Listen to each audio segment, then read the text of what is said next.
File repository 003.0032b.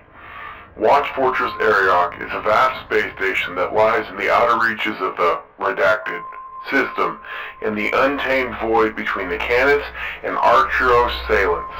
It is situated in a stellar dead zone populated by only a handful of failing ancient stars, of which Erioch itself is one. A brutal mass of armored basilica domes and spires, the fortress bristles with enough armament to rival a sizable battle group of warships, largely concealing the fact that underneath the Imperial ceramite and firepower, it is built on a ruined artifact that was old when Terra's star was first forming. Within it is a vast maze of echoing, dust-carpeted corridors that wander past silent chapels and armored vaults sealed with adamantine doors. Beneath war-tattered banners of glory past, the eternal vigil of the Battle Brothers of the Deathwatch is kept. Those Battle Brothers in residence move between cells, practice ranges, armories, and briefing theaters like specters in a dead city, their numbers swallowed by the vast and labyrinthine nature of the fortress. Within the Watch Fortress, the Deathwatch gathers to rearm, retrain, and report. From here, kill teams are dispatched on missions to every corner of the Jericho Reach, and sometimes beyond. The fortress contains vast command cathedrals where watch captains come to discuss strategy, developments with their assigned vigils, and consult with the Inquisitor of the Chamber and Master of Vigilance. Alongside the towering Adeptus Astartes scurry the far more numerous servitors and hooded, mind-wiped serfs that keep the fortress alive and functioning. These lobotomized or oath-bonded servants crew the Watch Fortress' weaponry and serve under the eyes of the Forge Master in the maintenance of its machine spirits, their pasts shorn from them by mental conditioning. They remember nothing of their history and know no life beyond the fortress and the demands of their duty. The Watch Fortress could hold an entire chapter of Adeptus Astartes with ease, but its records show that there are rarely more than a few score Deathwatch garrisoning it at any time. Even during the grim events of the Council of the Ascension in 756 Millennium 41, see Data Vault 100.0029D, no more than 200 Battle Brothers were gathered within the fortress. As a matter of course, most of the Deathwatch Space Marines within the Jericho Reach only spend brief periods in the Watch Fortress before leaving again to fulfill their missions or to garrison other watch stations within the Reach. Indeed, some never see the fortress during their service in the region. Instead, they spend their time on one bloody battlefield after another, or as a lone warden in watch stations far from their battle brothers. The only exception are the Guardians of the Chamber of Vigilance, a 10-strong squad of Deathwatch Space Marines. Joining them is a position of great honor, and only battle brothers who have performed a feat of exemplary courage and dedication during their time of service are considered for it. Aside from the Deathwatch and their servants, including cloisters of navigators and astropaths permanently sworn to their service, Watch Fortress Erioch occasionally hosts members of the Inquisition and their attendant cadre of throne agents, acolytes, and other minions. Most of these Inquisitors come to consult with the Chamber of Vigilance to examine some article recovered by the Deathwatch, or to make a request for aid in person. In the long millennia, many Inquisitors have passed through the Watch Fortress. Some stay for extended periods, others barely for a few hours. Some leave artifacts within one of the Watch Fortress vaults, sealed to all but them, or to those which they entrust the cipher, key, or secret of its opening.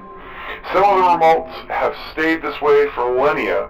The horrors or secrets within stay shut even from the Deathwatch itself.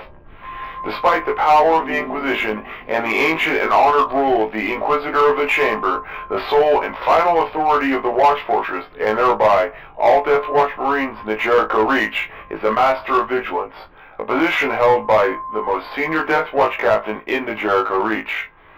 Others have thought to act otherwise, including certain members of the Inquisition, and have paid for this mistake with their lives. Within Watch Fortress Erioch are many places in which the Battle Brothers of the Deathwatch may hone their skills and temper their spirits. There are huge ranges housed in vast chambers where live fire exercises and marksmanship drills can be performed in environments ranging from tangled ruins to liquid-filled tunnels or the chill, hard-biting cold of the vacuum. Alongside these are hundreds of smaller melee and exercise chambers, where new skills with blade, fist, and body can be passed from battle brother to battle brother. Numerous clusters of armored fighting cages, said to have been introduced by a watch captain originating from the Imperial Fisks, exist where battle brothers can test their skill of arms against each other. There are also libraries filled with tactical treatises, past mission logs, and spiritual texts for the edification of the battle brothers' mental faculties. For those Space Marines who are psychically gifted, librarians, there are specialized warded and shielded chantries for a psyker to sharpen his own gifts with the Emperor's service. In addition to these places that hone a warrior's body and mind, there are sanctuaries in which Space Marines can armor their soul. These scattered sanctums are often centered on the tombs of fallen battle brothers and are reached by a long and tangled journey into the fortress's deeps. Amid the silent wafts of incense, the Deathwatch meditate on their duty and do observance to traditions of their home chapter.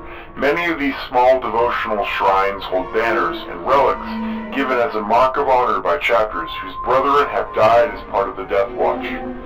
It is said that the marks of over 100 chapters can be found in the sanctuaries of Watch Fortress Erioch, including the libraries and icons of chapters forgotten in the long millennia. Each shrine is venerated by any member of the chapter that comes to the fortress. While aboard Watch Fortress Erioch, each battle brother is housed in a single sparse cell. By the traditions of the Watch Fortress, each is bare and unadorned. The walls in each cell are formed of unrendered stone or unpolished metal, containing no more than a stone plinth to lie on, and housing for the storage of the battle brother's personal weaponry, devotional items, and other equipment.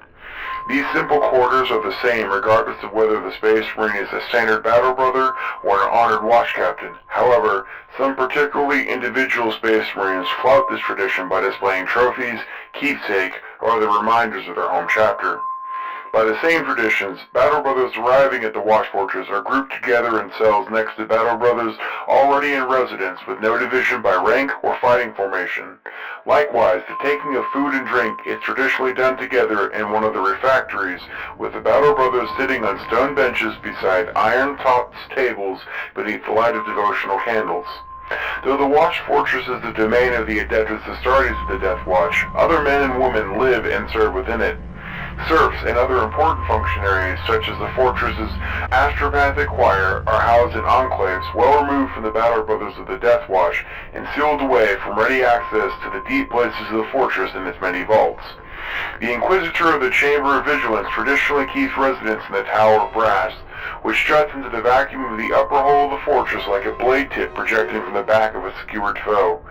This tower, while part of the fortress, is left alone by the Deathwatch out of courtesy, unless duty or suspicion calls them there.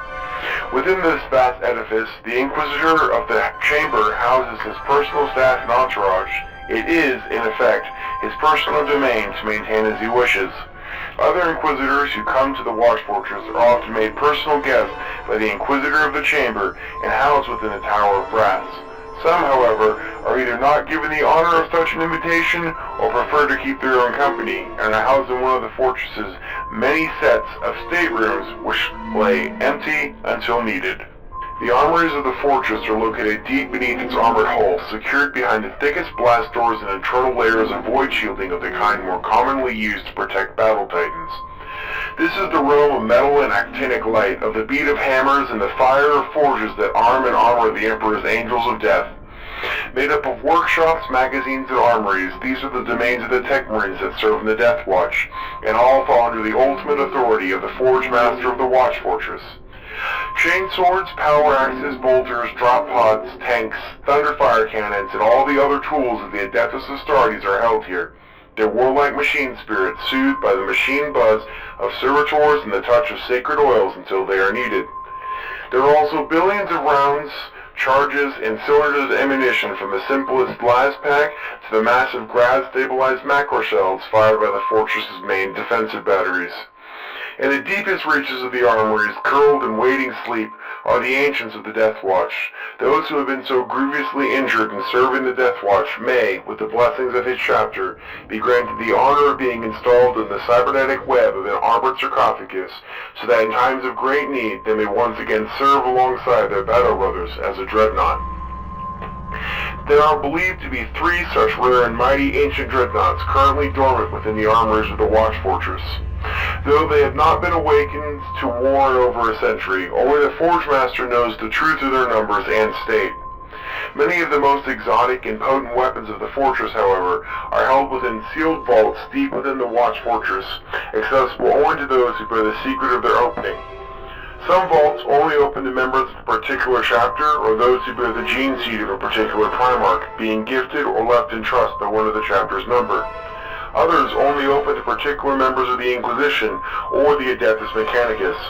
Most secret of all are the terrible devices kept in the outer catacombs of the Omega Vault, the great shielded chamber at the heart of the Watch Fortress. Such weapons include vortex-torn imploder charges, dread canisters of the Life Eater virus, and the imprisoned Nightmare Child.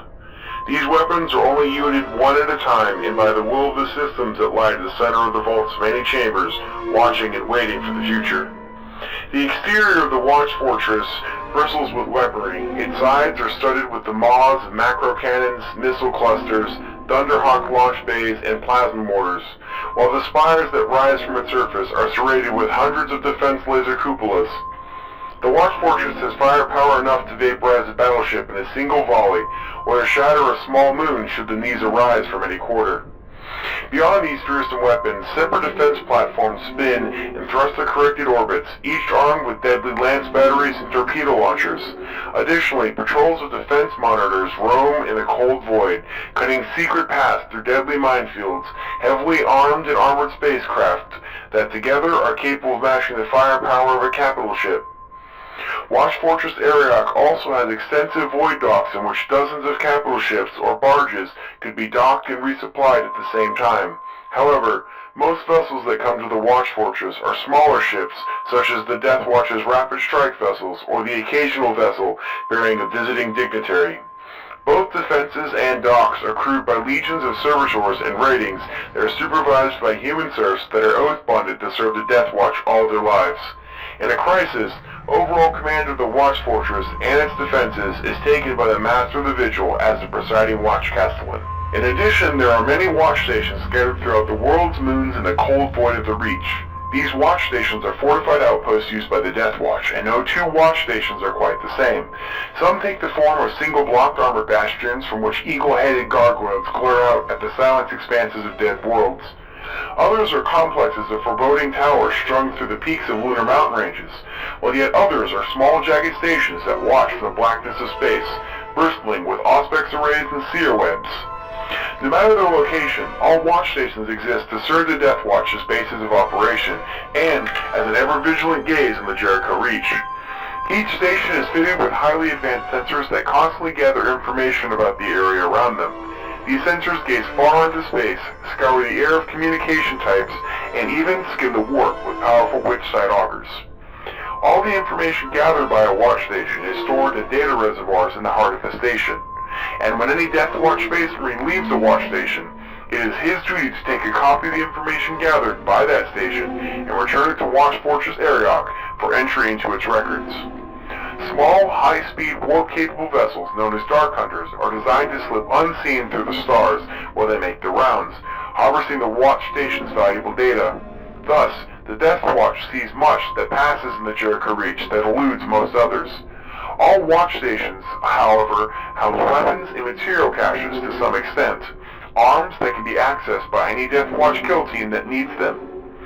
Many also have extensive medical analysis and armory facilities that any Deathwatch kill team that needs them can avail themselves of. Although, to gain the full extent of their use, the specialized skills of an apothecary or tech marine are required. Most watch stations are not physically manned by battle brothers, except for when they function as a base of operations in the field. Many watch stations can go for decades without a battle brother crossing their threshold. During the normal course of events, watch stations are maintained, operated, and if need be, defended by the finest automated systems the machine cult can provide. If a watch station is attacked, its protection can sustain it from all but the most determined and powerful assault.